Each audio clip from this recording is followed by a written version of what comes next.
Hello everyone, welcome to my channel. So कैसे हैं आप सब? I hope you all is well. So दोस्तों, आज की इस वीडियो के अंदर हम reading Indian fiction in English की यूनिट 3 पढ़ने वाले हैं। मैंने यूनिट 1 और यूनिट 2 पहले ही कंप्लीट करा दिया। उसकी लिंक मैं डिस्क्रिप्शन में दे दूँगी उस वीडियो की, आप पहले वो देख लेना। यूनिट 3 होने के बाद हमारी ये पूरी बुक कंप्लीट हो जाएगी। सो नाउ स्टार्ट करते हैं यूनिट 3 से। तो before we start this video, मैं कहना चाहती हूँ, अगर आपने मेरी चैनल को अभी तक सब्सक्राइब नहीं किया तो प्लीज़ पहले चैनल को सब्सक्राइब कर लो, ताकि ऐसी हेल्पफुल वीडियोस आपको टाइम से मिलती रहें। सो नाउ स्टार्ट करते हैं हम। तो सबसे पहले अगर हम इसका स्ट्रक्चर देखें तो हमें सबसे पहले एक इंट्रोडक्शन से स्टार्ट करेंगे, जिसके अंदर हम इंडियन फिक्शन इन इंग्लिश को समझेंगे। उसके बाद राइटर के बारे में बात करेंगे। देन हम आज़ादी के ऊपर बात करेंगे, ठीक है, जिसकी 3 चीज़ें हैं, लिल, स्ट्रोम और आफ्टरमैथ। तो इन सारी चीज़ों के ऊपर हम बात करने वाले हैं इस चैप्टर के अंदर। ओके, सो सबसे पहले इंट्रोडक्शन से स्टार्ट करते हैं। तो ये जो आज़ादी नोवेल है, ये इंडियन राइटर चमन नेहल ने लिखी थी, जिनका जो बोर्न है वो बिफोर पार्टीशन इन सिलाकोट में हुआ था, पाकिस्तान के अंदर, ठीक है। और 1927 में मतलब इनका बर्थ हुआ था। और ये जो स्टोरी है, ये मल्टीपल कैरेक्टर्स की जर्नी के ऊपर है कि जिन लोगों ने अपना घर छोड़ा था सिलाकोट के अंदर आफ्टर पार्टीशन, ठीक है, और वो लोग नई जगह पे गए थे इंडिया में, ठीक है। इस जब हिंदू मुस्लिम का जब लड़ाई छिड़ी हुई थी उस टाइम पे, जब पार्टीशन हुआ था, तो ये उसके ऊपर कहानी है। तो जो मेन प्रोटैगनिस्ट है वो ग्रेन मर्चेंट लाला कंसी राम है, जो कि रेंट पे रहते थे, ठीक है, अपनी वाइफ के साथ। और उनका एक कॉलेज गोइंग सन था, जो कि 7 अदर फैमिलीज़ के साथ रहता था, ठीक है। सो क्रिटिक्स ने नेहल को अप्रिशिएट करा फॉर राइटिंग अ ब्लंट और vividly detail account of a partition days. And as the title suggest करा है इस स्टोरी के लिए, इज़ अबाउट आज़ादी और फ्रीडम। मतलब कि अगर हम बात करें more specifically, it is about the strike prone time in the history of the Indian subcontinent. जब पार्टीशन हुआ था, तो जब इंडियन सब कॉन्टिनेंट में ये 2 कंट्रीज़ सेपरेट हुई थी रिलीजन के बेस पे, सिर्फ एक अनाउंसमेंट से, मतलब कि ये रेडियो पे जब अनाउंसमेंट करी गई थी कि अब पार्टीशन हो गया है। सो इन सारी चीज़ों को ही दिखाने के लिए कुछ कैरेक्टर्स को ट्रेस करा गया है इस नोवेल के अंदर, जिसके थ्रू हमें ये पता चलेगा कि जब पार्टीशन हुआ था तो किस तरीके का वायलेंस और किस तरीके का हॉरर इनोसेंट लोगों के बीच में फैला था, जिन लोगों को अपने घर छोड़ने पड़े और एक दूसरी जगह पे जाना पड़ा और बहुत सारी प्रॉब्लम्स फेस करनी पड़ी। तो ये नोवेल उसके बारे में है। ओके, नाउ अगर हम बात करें इंडियन फिक्शन एंड इंग्लिश के ऊपर, तो 200 सालों तक ब्रिटिशर्स का गुलाम बने हुए हमने इंग्लिश के साथ बहुत दिनों तक एक कांटेक्ट बना के रखा था, क्योंकि मतलब ब्रिटिशर्स इंग्लिश बोलते थे, तो हमारे इंडिया में इंग्लिश बहुत लंबी टाइम तक रही थी। अब इसकी वजह से क्या था कि उस टाइम पे डिबेट चल रही थी कि इंडिया के अंदर कौन सा मीडियम में पढ़ाई होनी चाहिए, ठीक है, स्टडी को लेकर। सो मोस्टली जो ट्रेडिशनली एडवोकेट थे वो तो संस्कृत और फारसी लैंग्वेज को प्रमोट करना चाहते थे, बट जो इंग्लिश थे उन्होंने इंग्लिश को अडॉप्ट कर रखा था एज अ मीडियम, और उसके थ्रू वो क्या करते थे, वो केस लड़ते थे। अब बाद में क्या हुआ कि कुछ ग्रुप बनाए गए बाय थॉमस, जिन्होंने एक स्ट्रॉन्ग आर्ग्यूमेंट प्रेजेंट करी in favour of adoptation of English as a primary medium of instruction in India, ठीक है। जिसके बाद इनका मतलब थॉमस का ये जो मिनट था, इसको ऑफिशियली अडॉप्ट कर लिया गया बाय ब्रिटिश कॉलोनियल एडमिनिस्ट्रेशन, में ये English the language of instruction in India. Okay, इसके बाद इंग्लिश एज अ मीडियम हमारे इंडिया के अंदर यूज़ करी गई, ठीक है, बिकम एन ऑफिशियल लैंग्वेज बन गई थी ये, ठीक है, जो कि पूरी कंट्री में पढ़ी जाने लगी।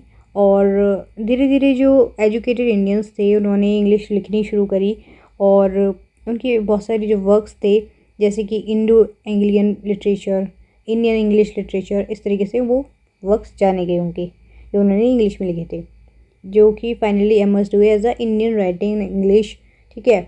As the name suggest, Indian writing in English, इसके अंदर इंक्लूड है writing of Indian writers who write in English. और जैसे कि इसके अंदर आते हैं रविंद्रनाथ टैगोर, ठीक है, सर अरबिंदो, आर के नारायण और राजा ये सब जो हैं from the pre independence era, इन सब ने ये सारी चीज़ें इंग्लिश में लिखी थी। ओके, नाउ हम राइटर के बारे में बात कर लेते हैं, चमन नेहल के बारे में, जिन्होंने ये आज़ादी नोवेल लिखी है। तो इनके बर्थ की बात करें तो शिलाकोट में इनका जन्म हुआ था, और he migrated to India after independence with his family, and then he receive his university education from university of Delhi with MA in English. 1948 के अंदर इन्होंने करी थी MA in English Delhi university से। ओके, बाद में इन्होंने यूनिवर्सिटी ऑफ नॉटिंघम से as a British Council scholar पढ़ाई करी थी फ्रॉम 1959 से लेके 1961 तक। ओके, और फिर उन्होंने पीएचडी करी इंग्लिश के अंदर in 1961। Then he received a prestigious Sahitya academic award in 1977, and then federation of Indian publisher award इनको मिला था 1977 से लेके 1979 के बीच में। बिसाइड इन्होंने नोवेल्स लिखी थी, शॉर्ट स्टोरीज लिखी थी, क्रिटिकल एसेज लिखे थे, and he also taught as a visiting lecturer at a several university in India. Okay, और USA, Malaysia, Japan, Singapore, Canada, North Korea, इन सारी यूनिवर्सिटीज़ के अंदर इन्होंने एज अ लेक्चरर भी काम करा है। ओके, और इनकी जो फेमस नोवेल्स हैं वो है माई ट्रू फेसेस, जो कि इन्होंने 1973 के अंदर पब्लिश करी है। ठीक है, और द इंग्लिश क्वींस जो कि 1979 के अंदर करी थी। ठीक है, नाउ हम इस नोवेल के बारे में बात करते हैं, आज़ादी के बारे में। So story is about the migration of Hindu families during the partition of India and Pakistan. ठीक है, सो हमने स्टार्टिंग में से डिस्कस करा, ये पार्टीशन के टाइम की मतलब ये स्टोरी है। सो जो प्लॉट है वो बिगिन होता है 3 जून को 1947 को, जिस टाइम वाइसराव ने ये अनाउंसमेंट करी थी कि अब पार्टीशन होगा इवनिंग के अंदर। ठीक है, before the partition by large the Hindus and Muslims और सिख्स साथ में रहते थे। ठीक है, हारमोनी और पीस के साथ।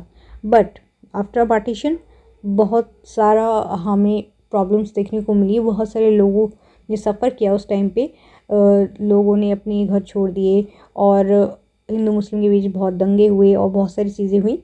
ठीक है, तो लाला कंशीराम जो है is one of the oldest tenant of Bibi Amarvati, and ये जो है ये मेन प्रोटैगनिस्ट हैं नोवेल के।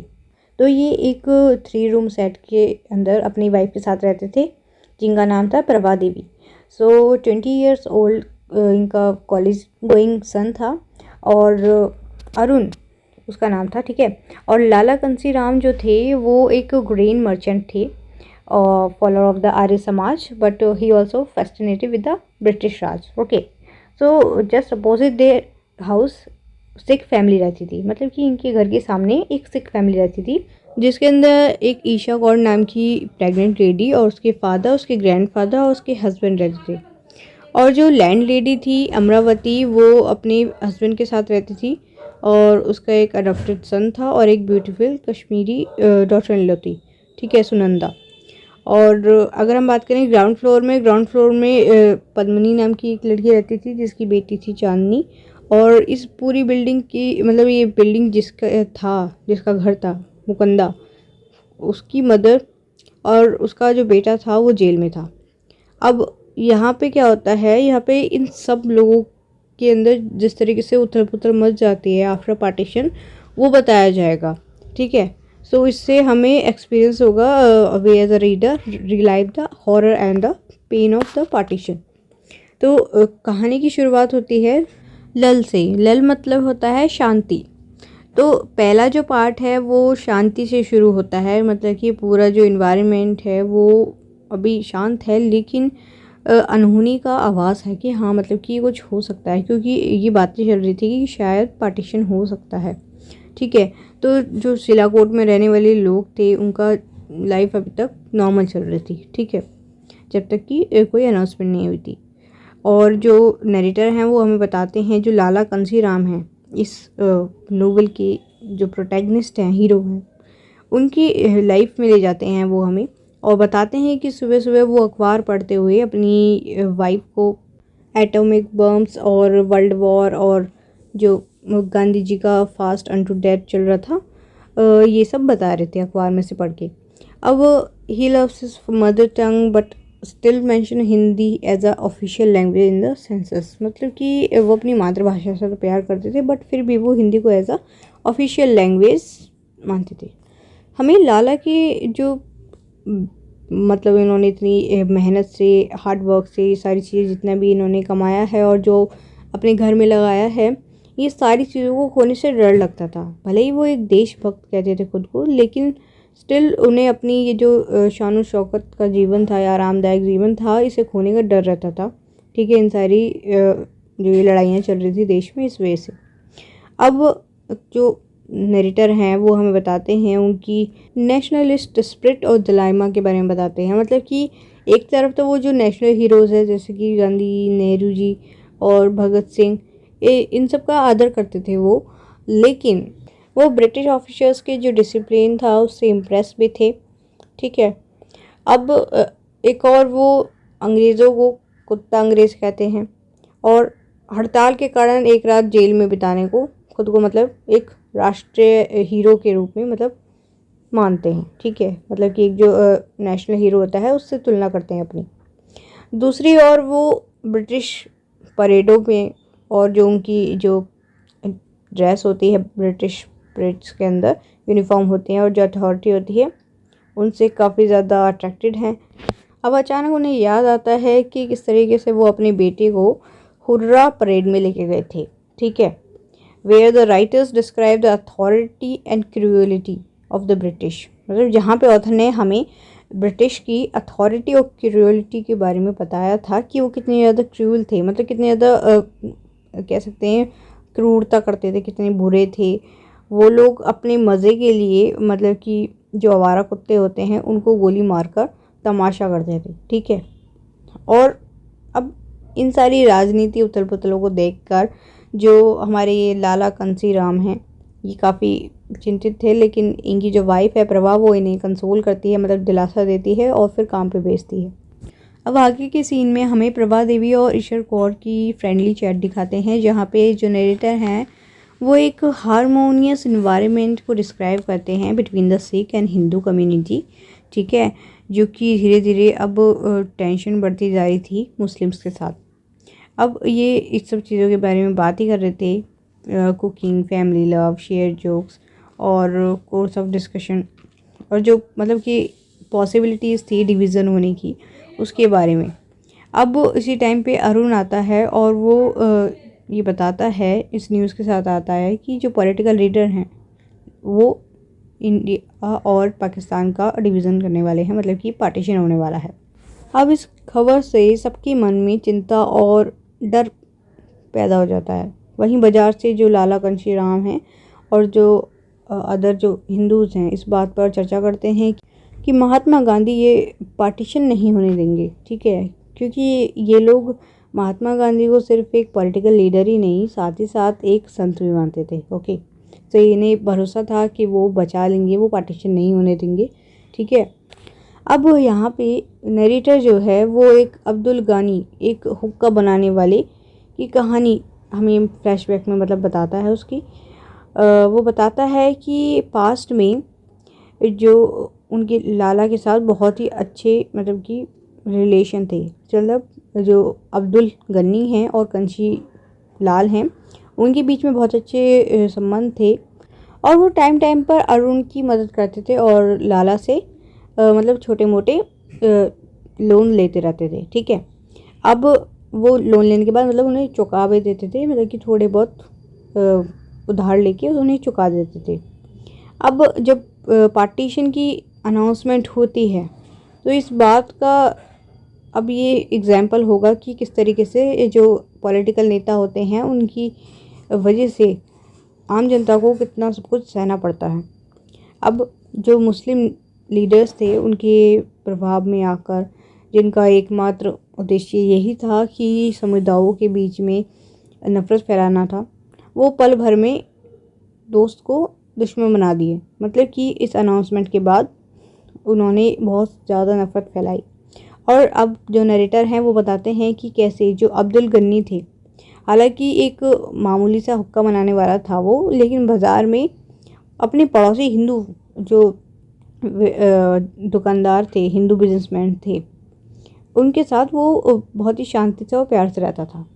लेकिन जो मुस्लिम लीग के लोग थे उन्होंने धीरे धीरे उसे इस बात का एहसास दिलाया कि फ्री हिंदू इंडिया में हम लोगों को खतरा है। ठीक है, तो अब क्या होता है, ये सिर्फ एक क्वेश्चन नहीं था उसके पर्सनल व्यूज़ का, उसको पता था लीग के बारे में, जिन्ना साहिब के बारे में अच्छे से। बट उन लोगों ने उसे कहा कि तुम अपने हिंदू पड़ोसियों को शक की नज़रों से देखो, तो उसने वही करा और उसने उन्हें शक की नज़रों से देखा और पाकिस्तान का नारा लगाया कि पाकिस्तान होना चाहिए। अब लाला कांशीराम अपने घर लौटते हैं और कान्हा जी से प्रार्थना करते हैं बिफोर द रेडियो अनाउंसमेंट। अब पूरे कमरे में एक सन्नाटा सा था, सबके मन में एक डर था और सब सांस रोक के बैठे थे क्योंकि अनाउंसमेंट से पहले का ये माहौल था। अब बिफोर अनाउंसमेंट जो हमारे नरेटर हैं वो बात करते हैं, Nehru ji as a political leader who has important work to do and discipline to follow instead of helping the poor. Now finally viceroy और पंडित नेहरू ने पार्टीशन अनाउंस कर दिया कि इंडिया और पाकिस्तान का पार्टीशन हो गया। अब सबसे पहला रिएक्शन था डिसबिलीफ, किसी को यकीन नहीं हुआ कि कैसे उनके लीडर उन्हें धोखा दे सकते हैं इस तरीके से। टोटल कन्फ्यूज़न थी, डर था सब जगह कि अब क्या होगा। ठीक है, सबके मन में यही क्वेश्चन था कि अब क्या होगा। It is impossible to understand how with just one announcement can country be divided. ठीक है, एंड लोगों के लिए ये सब बहुत शॉकिंग था कि अब वो क्या करें, कहाँ जाएं और अब उन्हें क्या करना चाहिए। अब जो लाला कांशीराम हैं और उनके जो नेबर्स हैं वो डिनर कर रहे थे, लेकिन उन्हें डर था बहुत ज़्यादा। अब उधर दूसरी साइड जो मुस्लिम थे वो सेलिब्रेट कर रहे थे विक्ट्री कि वो पाकिस्तान उन्हें मिल गया और अब वो पटाखे छोड़ रहे थे। ठीक है, on the same night Muslim in the area take out a procession and demand to take it from Fort Street. मतलब कि उसी रात मुस्लिम ने उस एरिया को कब्जे में ले लिया और डिमांड करी कि यहाँ पे एक फोर्ट स्ट्रीट होना चाहिए। अब under the hysteric crowd slogans drums, मतलब कि वहाँ पे नारे लग रहे थे और ड्रम्स बज रहे थे। लाला कांशीराम और जो अदर टेंटेंट्स थे वो वेट कर रहे थे पुलिस का। ठीक है, अब जैसे तैसे, हालांकि एक डिसअपॉइंटमेंट थी, द मुस्लिम्स इंस्पेक्टर आए और अदर मुस्लिम्स। फॉर्चुनेटली जो डिप्टी कमिश्नर था पुलिस वाला वो एक हिंदू था और वो जब आया तो उन्होंने उनकी सेफ्टी इंश्योर करी, उनको सही सलामत लेके गए थ्रू द स्ट्रीट। ठीक है, मतलब कि लाला कांशीराम और उनके जो बाकी पड़ोसी थे, मतलब कि जो सिख थे और जो और भी कम्युनिटी से बिलोंग करते थे, उन लोगों को अपने साथ लेके गए सेफ्टी के साथ। अब अगले कुछ दिनों के अंदर टेंशन और भी ज़्यादा बढ़ गई, सिर्फ सिलाकोट के अंदर नहीं, पूरे ऑल ओवर इंडिया और पाकिस्तान में ये प्रॉब्लम बढ़ गई। अब जो अरुण था वो इस टाइम पे अपनी गर्लफ्रेंड नूर से मिलने जाता है, but they and up having a argument about their future in current political and religious unrest. ठीक है, इस वजह से उनका ब्रेकअप हो जाता है, बिकॉज इतने ज़्यादा जो टेंशन चल रहा था अभी जो पॉलिटिकल और रिलीजियस को लेकर सबसे ज़्यादा, इस वजह से उनका ब्रेकअप हो जाता है। इन फ्लैशबैक टू द पास्ट अगर हम बात करें, जो नरेटर है वो हमें स्टोरी सुनाता है चौधरी बरकत अली और लाला कांशीराम की दोस्ती की, and also beginning of Arun and Noor की लव स्टोरी के बारे में बताते हैं। हमें बताते हैं कि जो बरकत अली और लाला थे वो दोनों ही एक बार गांधी जी की रैली अटेंड करते हैं रामतलाई में। अब बरकत अली की बात करें तो इनके लिए गांधी जी का जो स्टेटस था वो is beyond any religion, he is a true follower of Gandhi ji and believe in a non violence. Okay, तो उनके अकॉर्डिंग हिंदू मुस्लिम भाई भाई टाइप। ठीक है, और स्वदेशी, and he also think the पुरान स्वराज इज़ पॉसिबल। अब ये इनके पॉइंट ऑफ व्यू थे बरकत अली के। अब जो लाला है वो अदर हैंड वो बिलीव करते थे कि जो गांधी जी हैं वो सिर्फ एक संत हैं, बट जो ब्रिटिश हैं, British are the true ruler. ठीक है, उनके अकॉर्डिंग ब्रिटिश ट्रू रूलर हैं। ठीक है, उनका ही पूरा रूल चलता है और वही मतलब रूल चला सकते हैं, इस तरीके से वो उनका मानना था।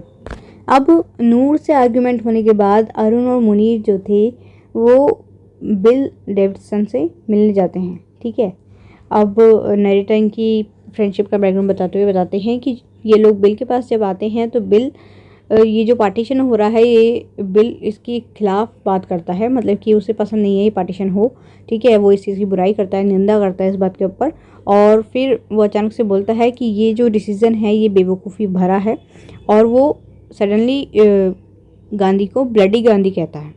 अब इस टाइम पे मुनीर और अरुण दोनों ही इस बात पे गुस्सा हो जाते हैं और वो उसे कन्फ्रंट करते हैं, बट वो बाद में रिप्लाई देता है कि उसका कोई ऐसा इंटेंशन नहीं था गांधी जी को इंसल्ट करने का।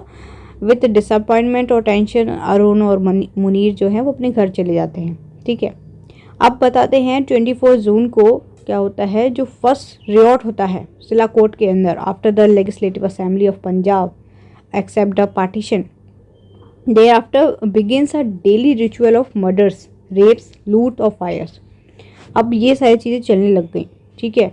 जब पार्टीशन एक्सेप्ट हो गया तो रोज़ मर्डर हो रहे हैं, रेप हो रहा है, लूट हो रही है, बहुत ज़्यादा आग लग रही है, कहीं ना कहीं ये सारी प्रॉब्लम्स आने लग गई। अब मोहल्ला दरबोल में लूट हो जाती है, वहाँ पे लोग आग लगा देते हैं, और तभी क्या होता है कि अमृतसर से लाशों से भरी हुई और कुछ लोग बच गए थे उसके अंदर, लेकिन वो लोग सदमे में थे क्योंकि उन लोगों के अपने मर गए थे। मुस्लिम से भरी लाशों की ढेर वाली एक ट्रेन आती है। अब वो जो ट्रेन आती है वो एक और लड़ाई का एक मतलब मुद्दा लेके आती है, जिसकी वजह से अब प्रॉब्लम्स बढ़ने वाली थी।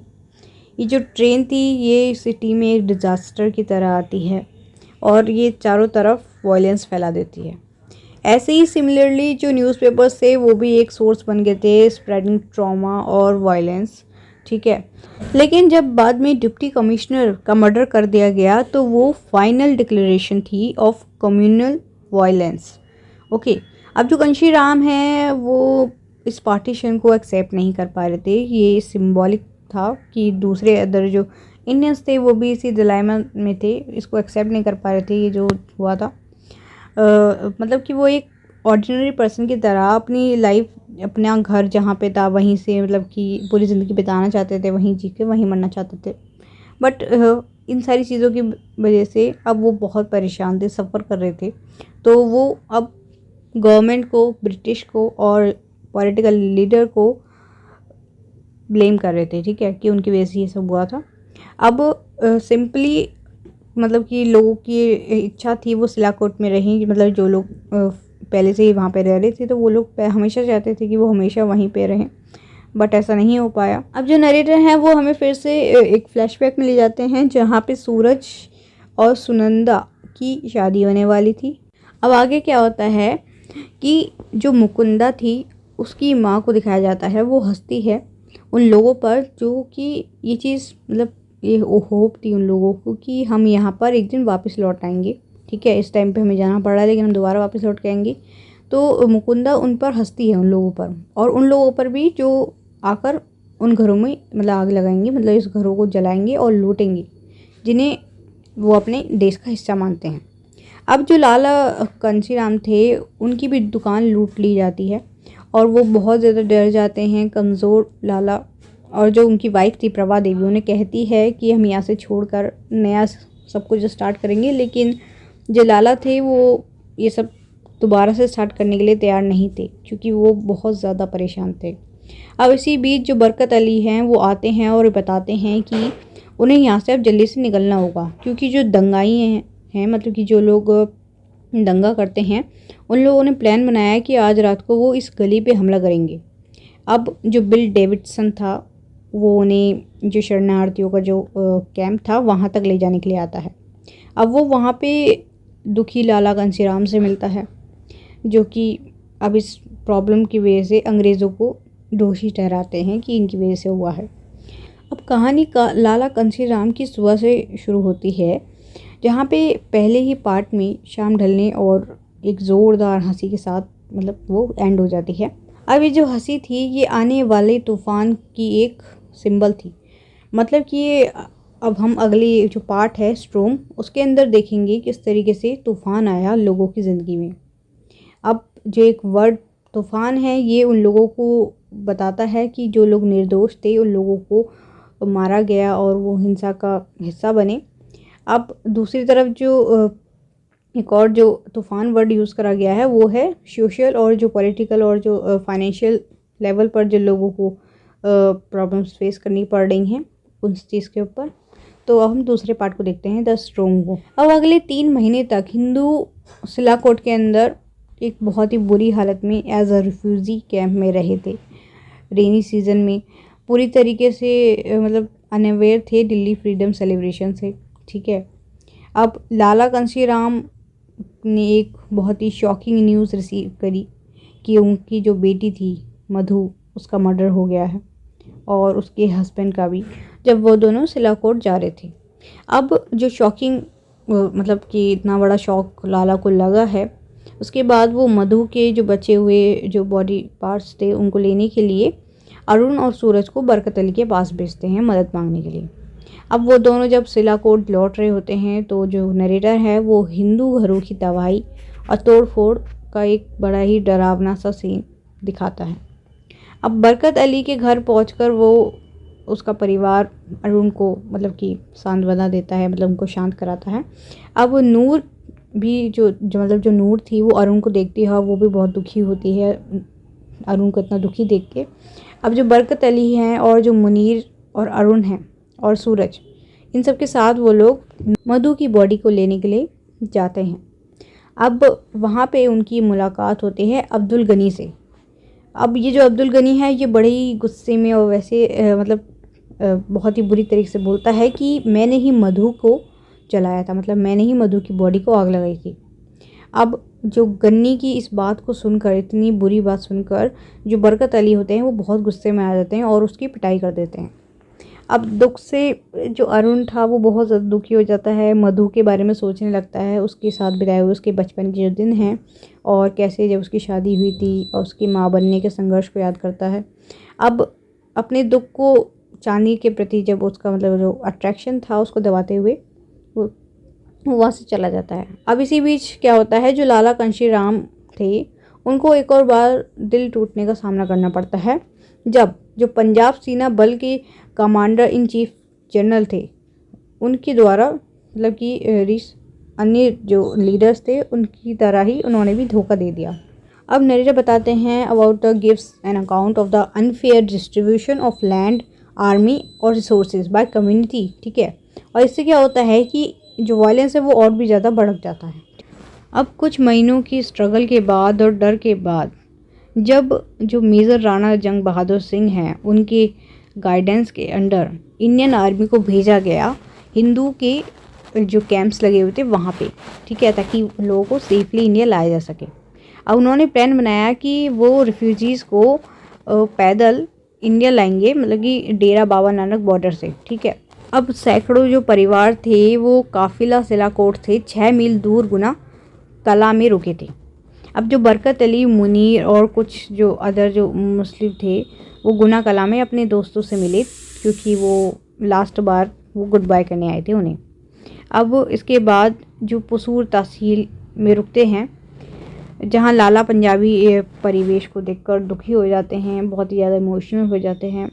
हालांकि जो मेजर जंग बहादुर थे वो पाकिस्तानी ऑफिसर्स के द्वारा जो जानबूझकर देर करी जा रही थी उसको लेके बहुत ज़्यादा परेशान थे। अब ये जो डाउट था तब साबित हुआ सही जब जो पसूर के 7 मील दूर एक किले में शोभा सिंह ने काफिले पर मतलब कि सैनिक बिठा रखे थे, कि मतलब लोग बिठा रखे थे कि हमला करने के लिए, ठीक है। जब तबाही होती है उस टाइम पे, ठीक है। अब जो नरेटर हैं वो बताते हैं कि वो बहुत सारे लोगों को मार देते हैं और चारों तरफ लाशें भिज जाती हैं। अब जो यात्रा के 9वें दिन बताते हैं कि जब वो लोग सिलाकोट से 36 मील दूर नूरवाल में पहुंचते हैं तब तक 1500 लोग अपनी जान गंवा चुके थे। अब जो कैनवॉय थे वो लगभग 8 मील्स दूर बॉर्डर पर रुके थे, ठीक है। अब इसी टाइम पे हमें बताया जाता है जो अरुण है वो अभी भी चांदनी के ख्यालों में खोया होता है और जो सूरज होता है वो एक शॉकिंग न्यूज़ लेके आता है, शॉकिंग और सेमफुल न्यूज़, जिसमें कि बताता है कि जो मुस्लिम हैं उन्होंने हिंदू वुमेंस को नेक्ट करके मतलब कि नंगा करके उनकी एक परेड निकाली है, ठीक है। और इस टाइम पे जो नरेटर हैं वो एक डार्क और डिस्ट्रीब्यूटिंग डिटेल अकाउंट देते हैं। about disfigured and beaten bodies of necked and shaved Hindu women's। ठीक है, ऑन दी वन हैंड सूरज जो था वो इंजॉय कर रहा था और हंस रहा था, ठीक है, उन वुमेंस के ऊपर, और दूसरी तरफ जो अरुण था वो शॉक था और रो रहा था और वो हकीम की तरफ देख रहा था। अब जो हकीम है वो मुस्लिम्स के पापों की माफ़ी मांग रहा था। अब यहाँ पे नरेटर जो हैं वो इस पॉइंट पे ये दिखाना चाहते हैं कि एक तरफ हकीम का हार्ट फेल्ड और दूसरी तरफ वो लोग जिन लोगों ने इतना शेमफुल काम करा था, ठीक है, जिन मुस्लिम्स ने। अब कैंप में वापस आने के बाद जो अरुण होता है वो चांदनी से वादा करता है कि जब वो इंडिया पहुंच जाएंगे तो वो उससे शादी कर लेगा। हालांकि अगली रात ही काफिले पे हमला हो जाता है अचानक से और अरुण अपने परिवार से दूर खेतों में भाग जाता है। अब वहाँ जाके वो देखता है जो रहमत उल्लाह है वो सुनंदा का रेप कर रहा है, तो ये देखकर वो गुस्से में आके रहमत उल्लाह का मर्डर कर देता है। अब वो और सुनंदा रहमत उल्लाह की जो रिवॉल्वर थी उसको लेकर अपने कैंप में वापस आते हैं अपनी फैमिली को खोजने के लिए। अब जो अरुण है उसको ये खबर मिलती है कि जो सूरज प्रकाश है उसकी डेथ हो गई है और जो चांदनी है वो भी लापता है। अब जो अरुण है वो बहुत ज़्यादा शॉक में आ जाता है और चांदनी को पूरी कोशिश करता है कि वो खोज ले, लेकिन वो उसे ढूंढ नहीं पाता है। अब एंड में वो खुद को और बाकी सारे लोगों को उसका दोषी बताता है कि तुम लोग बचा नहीं पाए चांदनी को और मैं भी नहीं बचा पाया। अब जो कुछ बचे हुए लोग थे जो घायल थे और जिन्होंने काफिले में मतलब अपने अपनों को खोया था, वो लोग अब पहुंचते हैं जेसर। अब वो लोग जब जेसर पहुंचते हैं तो वहाँ पर जाकर वो मतलब कुछ बुज़ुर्गों से मिलते हैं। अब वहाँ पे जो बुज़ुर्ग हैं वो बहुत ही ज़्यादा दुखी होते हैं, रो पड़ते हैं वो ये तबाही देखकर। कुछ लोग उन्हें पानी पिलाते हैं, कुछ विदाई देते हैं। अब सब लोग रावी नदी की तरफ जाते हैं, मतलब कि रावी नदी के पार करने के लिए दौड़ते हैं, जैसे कि वो अपनी मतलब फ्रीडम के लिए मतलब भाग रहे हों, ठीक है, अपनी मुक्ति के लिए भाग रहे हों। अब जो लाला कंशीराम हैं वो वंदे मातरम का नारा लगाते हुए अपनी मातृभूमि पर मतलब अपनी नई मातृभूमि को प्रणाम करते हैं। उस टाइम पे एक तरफ तो उसके पापा मतलब अरुण के पापा तो खुश हैं, लेकिन उसके अपोजिट में ही जो अरुण है वो बहुत दुखी था क्योंकि उसने नूर और चांदनी दोनों को खोया है इस पार्टीशन की वजह से, ठीक है। अब नए भारत में अमृतसर पहुंचते हैं वो। अब जब वो अमृतसर पहुंचते हैं तो उन लोगों के जो रिश्तेदार हैं वो उन्हें एक्सेप्ट नहीं करते हैं। अब वो क्या करते हैं, वो दिल्ली जाने का फैसला करते हैं। अब जो लाला हैं वो इस उम्मीद में हैं कि जहाँ पर नेहरू और गांधी जैसे लोग हैं वहाँ पे हम शांति से रह पाएंगे शायद। अब ट्रेन से वो लोग जाते हैं तो ट्रेन के सफ़र में बार बार ट्रेन रुकती है और वो देखते हैं कि मुसलमान भी इसी डर से और इन्हीं प्रॉब्लम्स को फेस कर रहे हैं। अब क्योंकि कुछ हिंदुओं ने जो मुसलमानों की ट्रेन जा रही थी वो पटरी से उतार दी थी। अब वहाँ पे वो देखते हैं कि रास्ते में मतलब कांचीराम जो हैं वो अपनी वाइफ को पूरी जो ये लड़ाई चल रही थी इसके बारे में बता रहे होते हैं। अब वो दिल्ली में मतलब कि वो सोचते हैं कि वो दिल्ली पहुँच के अपने बेटे और पत्नी के साथ एक नई शुरुआत करेंगे अपनी लाइफ की, ठीक है। अब एक और वो दिखाते हैं मतलब कि एक और नरेटर जो हैं वो लाइफ दिखाते हैं, एक तरफ डेथ दिखाते हैं। इसी बीच जो ईश्वर कौर थी जो इनकी पड़ोसन थी जो इसके साथ रहती थी वो जो प्रेग्नेंट थी उसको बेबी होता है। अब यहाँ पे नरेटर एक तरफ जीवन दिखा रहे हैं, एक तरफ मृत्यु दिखा रहे हैं। तो एक तरफ नए इंडिपेंडेंट भारत के अंदर एक नवजात शिशु का जन्म होता है और दूसरी तरफ पटरी पर बहुत सारे मुसलमानों की लाशें पड़ी होती हैं, ठीक है। अब दिल्ली पहुंचने के बाद वो फेस करते हैं फिर से ट्रबल को और करप्शन को by the assistant of the government authority. तो वहाँ पे जाके वो क्या देखते हैं, लाला कंशीराम की जो ऑफिसर्स हैं वो उन्हें घर के लिए और दुकान के लिए पैसे मांगते हैं कि 1000 रुपीज़ घर के लिए दो और 1000 रुपीज़ शॉप के लिए दो। अब इतनी मुश्किलों की बेस से तो वो आए हैं, कहाँ से उनके पास पैसा होगा। तो अब यहाँ पे आकर भी उन्हें स्ट्रगल करना पड़ता है कुछ दिनों तक, ठीक है। और वो नेहरू जी के ऑफिस विजिट करते हैं जहाँ पे where he face betrayal once again after days of struggle. Ishwar Kaur और जो उसके फादर थे वो डिसाइड करते हैं कि वो लोग अपने रिलेटिव्स के घर जाएंगे शादरा में। लास्टली जो कंशीराम हैं और जो अदर हैं वो किंग्सवे कैंप और अलीपुर रोड पे 2 रूम्स में मतलब सेटल हो जाते हैं। ओके, अब लास्ट पार्ट में आफ्टर मैथ, लास्ट पार्ट में क्या होता है, जो लाला कांशीराम हैं वो स्ट्रगल करते हैं एट रिहेबिलिटेशन सेंटर, और जो अरुण है वो दिल्ली यूनिवर्सिटी के अंदर एडमिशन ले लेता है, और जो सुनंदा है वो कपड़ों को स्टिच करके पैसे कमाती है। जो लाला कांशीराम है वो बस से ट्रैवल करके दिल्ली जाते हैं और अपने उस थकावट भरे दिन को याद करते हैं जहाँ पर वो जाकर गवर्नमेंट का जो सिस्टम है घर देने का, वहाँ पर जाके जो उन्हें थकान हुई है उसको याद करते हैं, और वो आते वक्त दिल्ली की चहल पहल को एंजॉय करते हैं और 7 बजे तक शाम को अपने कैंप में पहुँच जाते हैं। अब वहाँ पहुँचने के बाद उन्हें एक और शॉकिंग न्यूज़ मिलती है दैट गांधी जी का मर्डर हो गया है। अब ये जो रेडियो अनाउंसमेंट की तरह ही थी ये भी, लेकिन जो लाला कांशीराम थे उनका पूरा फोकस गांधी जी पर था, क्योंकि गांधी जी की डेथ को वो एज अ मतलब अपनी जो पर्सनल लॉस है उसकी तरह मानते थे। ठीक है, और दूसरी तरफ यहाँ जो बीवी अमरवती थी वो गांधी जी को ब्लेम करती है फॉर पार्टीशन, बट जो अरुण है वो उन्हें डिफेंड करते हुए बोलता है कि जो अदर पॉलिटिशियन लीडर हैं और जो नेहरू जी हैं उनकी वजह से ये सब हुआ है। अब एक तरफ वो लोग ये मतलब अनुमान लगाते हैं, सोचते हैं कि शायद जिसने शूट करा होगा वो एक पंजाबी होगा। ठीक है, अब इधर नरेटर जो है वो एक हल्की सी झलक देता है और एक स्मॉल सी स्टॉल की, जहाँ पर मतलब ग्रॉसरी स्टॉल की, जो कि कैंप में है। ठीक है, जो कि एक टफ कंपटीशन फेस कर रहा है। अब यहाँ पे जो लाला हैं उन्होंने अपनी पगड़ी पहनना बंद कर दिया है, जो कि उनकी डिग्निटी का साइन था, because they think that Gandhi ji is death which is like a personal loss for him and others. Gandhi ji की डेथ को एज अ नेशन लॉस की तरह दिखाया गया है। अब एक रात मतलब इस रात जो लाला जी हैं वो बहुत डरे हुए हैं और सोच रहे हैं कि उन्होंने इस फ्रीडम के लिए क्या क्या खोया है, और इस टाइम पे रात में सभी लोग जग रहे हैं और डरे हुए हैं, क्योंकि अपने लोग जो मतलब साथ थे पड़ोसी और जितने भी जानकार थे वो कभी भी धोखा दे सकते थे। ठीक है, एक ही अनाउंसमेंट उन सब की लाइफ को चेंज कर सकती थी, तो वो लोग उस रात सोए नहीं। और इसके साथ सुनंदा की मशीन चलाते हुए की आवाज़ के साथ ये स्टोरी एंड होती है। ठीक है, जिसमें वो लोग अपनी स्ट्रगल को और लॉस को याद कर रहे होते हैं।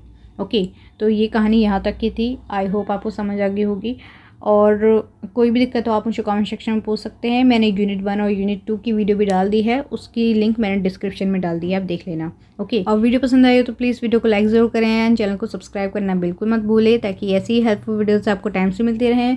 So thank you so much for watching. मिलते हैं नेक्स्ट वीडियो में, बाय बाय।